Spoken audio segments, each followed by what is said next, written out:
Hello. Good morning sa mga kabataan, lalo na sa mga estudyante. Payo ko lang sa mga mag-aaral. Kasi hindi ako nakatapos ng pag-aaral eh. Sikapin niyo makatapos kayo. Kahit mahirap ang buhay, pag nakatapos kayo, makakaahon kayo sa kahirapan. Diskarte lang, halimbawa, wala kang baon. Pwede kayong magtinda-tinda, maglako-lako ng mga kakanin o basta pagkakakitaan meron ng pambaon. Kung nakikita nyo na mahirap yung mga magulang ninyo, nahirapan, tumulong kayo. Wag muna kayong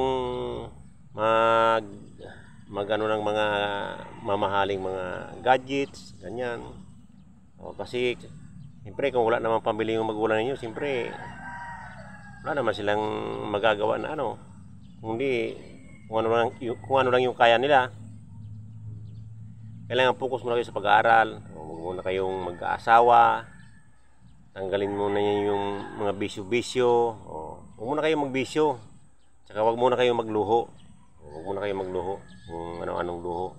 Kasi nga nag-aaral pa kayo. Kung makasano, nag-ano pa lang kayo ng pundasyon sa inyong sarili.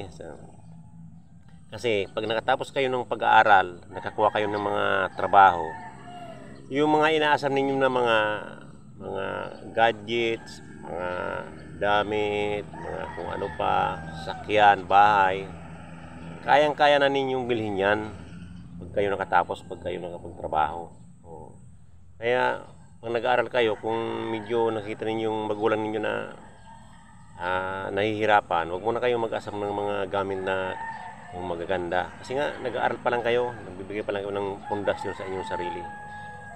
Tandaan ninyo, pag kayo nakatapos at nakakuha kayo ng trabaho, yung mga bagay-bagay na hindi nyo nabibili nung nag-aaral kayo, kayang-kaya nyo nang bilhin yan. At saka bukod pa dyan, matutulungan ninyo yung mga magulang ninyo, yung mga kapatid ninyo, yung sarili ninyo, yung kinabukasan ninyo. Lalo na yung mga anak ninyo, pag nag-asawa ka, pag nagpamilya ka. Kaya yan lang masasabi ko sa mga mag-aaral ngayon. Sikapin ninyo makatapos kayo at saka iwasan muna ninyo yung mga luho sa katawan. Saka na yun, pag nakatapos na kayo, nakakuha yung trabaho, saka na ninyo ibigay yung luho ninyo, yung mga pamamasyal. Saka nyo nagawin yan. Pagka tapos na kayo, may trabaho na, yung mga luho, pamamasyal, kaya nyo na. Mga sasakyan, bahay, kaya nyo, lalo na pagka maganda yung tinapusan ninyo, lalo pag matalino kayo. Pag matalino kayo, kailangan magtapos kayo. Sacrifice ba? Sacrifice muna, kasi yung sacrifice ninyo, ilang taon lang yan. Halimbawa, sacrifice kayo sa college ng mga 4 na taon o 5 taon.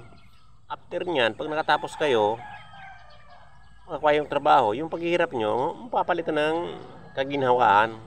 Kasi nga, makakuha kayo ng trabaho na maganda, malaki pa ang sweldo. Kaya mga kabataan, focus muna sa pag-aaral.